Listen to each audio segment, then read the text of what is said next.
পার কাপল ২০ থেকে ৩০,০০০ টাকা খরচ না করে যদি মাত্র ৫,০০০ টাকায় একটা সি ভিউ হোটেল পান, সাথে থাকছে কমপ্লিমেন্টারি ব্রেকফাস্ট এবং ইনফিনিটি পুল, তবে কেননা এই উইন্টার ভ্যাকেশনে কিন্তু ঘুরতে যাওয়াই যায়। আশা করি আজকের ভিডিওটা সবার জন্য অনেক হেল্পফুল হবে। সো হ্যালো এভরিওয়ান, আজকের ভিডিওটা আমি একদম প্রথম থেকে শুরু করছি। আমাদের এইবারের কক্সবাজারের যাওয়াটা ছিল একদমই সাডেন প্ল্যান। যেহেতু সাডেন প্ল্যান ছিল তাই আগে থেকে কোনো টিকিট কাটা হয়নি। তারপর আমরা বিমানের টিকিট কেটে ফেলি আর আমাদের ফ্লাইটটা ছিল বিকেলবেলা। আমাদের যেতে যেতে প্রায় রাত ৮টার মতো বেজে যায় আর কক্সবাজার ল্যান্ড করে আমরা সর্বপ্রথম একটা টমটম নিয়ে নেই। যেহেতু হোটেল বুক করে আসতে পারিনি, প্লাস এখন ভ্যাকেশন টাইম চলছে, তাই কোথাও কোনো হোটেলও অ্যাভেলেবেল পাচ্ছিলাম না। পরে অনেক খোঁজাখুঁজির পর সামহাও একটা হোটেল পেয়ে যাই। হোটেলে গিয়ে ফ্রেশ হয়েই বের হয়ে পড়ি রাতের ডিনারটা কমপ্লিট করার জন্য। আর ডিনার করতে আমরা সেদিন চলে গিয়েছিলাম কক্সবাজারের সব থেকে ফেমাস রেস্টুরেন্ট পালঙ্কিতে। পালঙ্কির ওভারঅল এক্সপিরিয়েন্স নিয়ে আমি অলরেডি একটি ভিডিও আমার পেজে আপলোড করেছি। তারপর ডিরেক্ট রুমে চলে গিয়েছিলাম, রুমে গিয়ে রেস্ট নিচ্ছিলাম আর পরে দুটো জুস অর্ডার করি। নেক্সট ডে আমরা ঘুম থেকে উঠি ৮টা বাজে আর ঘুম থেকে উঠে আমরা ফ্রেশ হয়ে চলে গিয়েছিলাম নিচে নাস্তা করার জন্য। আর এটা ছিল একটা বাফেট ব্রেকফাস্ট, যেখানে পরোটা, ভাজি, খিচুড়ি, পোলাও, মোটামুটি সব কিছুই ছিল। আমাদের আজকে এই হোটেল থেকে চেক আউটও ছিল ১২টার দিকে। চেক আউট করে আমরা যেই হোটেলটাতে গিয়েছিলাম সেটা ছিল সি প্যারাডাইস, আর এটা ছিল কলাতলি বিচের একদমই সাথে। হোটেলটা খুব বেশি বড় না হলেও কিন্তু কলাতলি বিচের একদম সাথে থাকায় হোটেল থেকে সি ভিউটা খুবই সুন্দর দেখায়।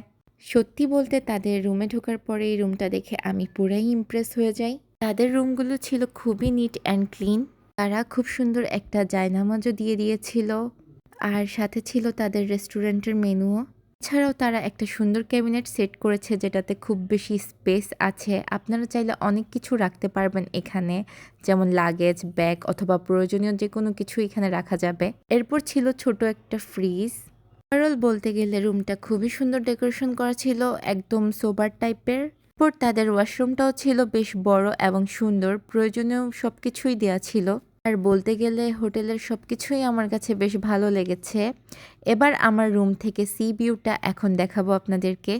তবে আমরা যেই রুমটাতে উঠেছি এই রুম থেকে সি ভিউ দুইভাবে দেখা যাচ্ছিল, একটা হচ্ছে ব্যালকনি থেকে আরেকটা হচ্ছে জানালা থেকে, যেটা দেখে আমি আসলে অনেক খুশি হয়ে যাই। Just look at this view from my room. যারা মিনিমাম একটা বাজেটের মধ্যে একটা লাক্সারিয়াস রুম চাচ্ছেন তাদের জন্য এটা বেস্ট হবে বলা যায়। এখান থেকে আপনি সি ভিউটাকে খুব সুন্দর করে উপভোগ করতে পারবেন। তাছাড়া যখনই মন চায় সমুদ্রে গিয়ে গা ভাসিয়েও আসতে পারবেন। হোটেল সমুদ্র থেকে দূরে হলে অনেক সময় অনেক ঝামেলা পোহাতে হয়, বিশেষ করে আমাদের মেয়েদের ড্রেস চেঞ্জ করার জন্য অনেক সময় সমস্যা হয়ে যায়। আর আমি তো বলবো এই ভিউটা সাইমনকেও একদমই বিট করেছে, কারণ যারা সাইমনে থেকেছে আগে পরে তারা বুঝতে পারবেন এটা দেখলে। আর আমাদের সবারই কক্সবাজারে গিয়ে আমাদের মেইন ফোকাস কিন্তু হোটেলের দিকেই থাকে, আর সেখানে ভালো একটা হোটেলে থাকতে পারলে থাকাটাও কিন্তু সার্থক হয়, প্লাস ঘোরাটাও। এটা হলো তাদের সুইমিং পুলের ভিউ। স্পেসটা অনেক ছোট হলেও ভিউটা অনেক সুন্দর ছিল, যেখান থেকে আপনি ইনফিনিটি ভিউ দেখতে পারবেন। আর এখানে সুইমিং করার জন্য তাদের একটা নির্দিষ্ট টাইমও দেওয়া থাকে। তারপর নিচে নেমে চলে গিয়েছিলাম জুতা কেনার জন্য। আর বিচে হাঁটার জন্য এখানে মাস্ট বি একটা স্যান্ডেলের প্রয়োজন ছিল আমার। স্যান্ডেলটা কিনেই চলে গেলাম সমুদ্র দেখতে। আর কক্সবাজারে আসার পর এই প্রথম আমার সমুদ্রের এত কাছে আসা। আর সমুদ্র দেখলে কার মন ভালো হয় না বলুন তো। আমরা বেশ সময় সমুদ্র পাড়ে কাটাই, তারপর আবার রুমে গিয়ে শাওয়ার নিয়ে রেডি হয়ে যাই ফর লাঞ্চ। আর রেডি হয়ে আমি এখানে একটু রংঢং করছিলাম, ছবি তুলছিলাম। তারপর বের হয়ে গেলাম লাঞ্চ করতে আর গিয়েছিলাম কলাতলির একটা রেস্টুরেন্টে। সেখানে গিয়ে ভরপুর বাংলা খাবার খেয়েছি। আর আজকে আমি যে রেস্টুরেন্টটাতে গিয়েছিলাম এই রেস্টুরেন্টের খাবার আমার এতই ভালো লেগেছে যে আমি ভেবেছি আমি এর একটা রিভিউ ভিডিও করব। এরপর খাওয়া দাওয়া শেষে চলে গিয়েছিলাম আবার বিচে। আসলে কক্সবাজার ঘুরতে এসে যদি রুমের মধ্যেই বসে থাকি তাহলে কি হয়।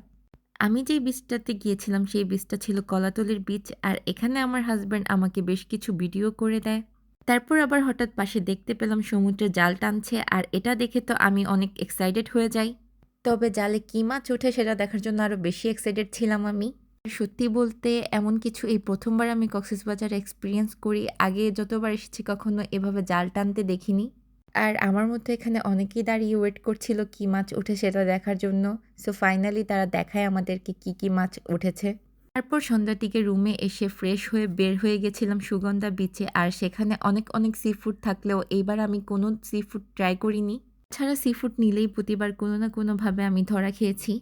তারপর এখান থেকে একটা ডাব নিয়েছিলাম আর ডাব খেতে চলে যাই রাতের ডিনারটা করতে। আর আজকে ডিনারটা করেছি মেজান ডাইনে। আর তাদের এই বিফ খিচুড়িটা অনেক ফেমাস ছিল, সো এটাই ট্রাই করি। সো এই ছিল ওভারঅল ভিডিও। আপনাদের ভিডিওটা কেমন লেগেছে অবশ্যই জানাবেন। ইনশাআল্লাহ নেক্সট ভিডিওতে দেখা হবে। আল্লাহ হাফেজ।